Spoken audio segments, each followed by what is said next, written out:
Oh, you're on mute though, despite, I'm sorry.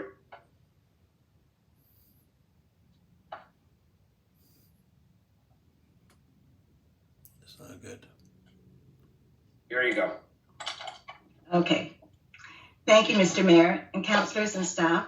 My name is Diane White, and I am the treasurer for the Board of Directors for 22 Clarissa Drive. I'm speaking on behalf of the board and the residents of our building.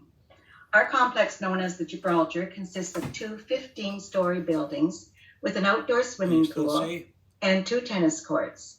Each building has 197 owned units, and to leave our property, we exit onto Clarissa Drive. You are in receipt of our letter and petition signed by 133 residents from 22 Clarissa Drive, expressing our concerns and objections to the amendment of the official plan and zoning bylaw for this proposed development at 9651 Yonge. I have lived at 22 Clarissa Drive for the past 18 years, and many other residents chose this building because of our wonderful facilities and its proximity to the many stores, health services, public transportation, all within walking distance. Shoppers Drug Mart and the Pinnacle Health Center are conveniently located next door to our building and are both vital for the good health of our residents. Richmond Hill, we do have definite concerns about these buildings being built on approximately 2.60 acres. Our objections are based on density, traffic, loss of natural light, and safety. This development proposes to increase the density to 5.0, which is twice as much as the currently recommended plan in the official plan. The 3 towers will have an effective separation of less than 20 meters. The current standard is 25 meters apart. And the development also proposes to increase the building height from the current standard of 15 stories to 20, 18, and 18 stories for the 3 towers.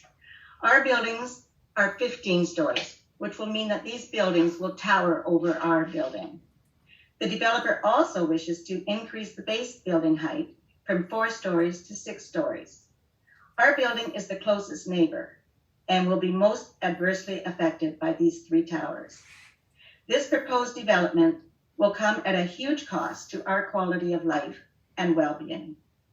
It will forever block our views and the direct natural sunlight, as well as it will shadow 50% of the suites in our building due to the inadequate spacing between the towers. Our outdoor swimming pool will also be affected by shadowing. While this development may be consistent with the regional mixed-use corridor, many of these issues could be accommodated in the current official plan. The increase in traffic is a very serious safety concern. Both pedestrian and vehicular traffic has increased significantly over the past several years, due in part to TNT, the grocery store, opening its doors, as well as much traffic coming from Yonge Street, which used Clarissa Drive as a shortcut. This proposed development calls for 750 parking spots, and this increase in vehicles will greatly impact traffic.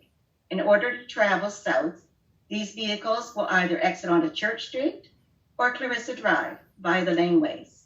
Clarissa Drive is a short street, which stops at Weldrick Road.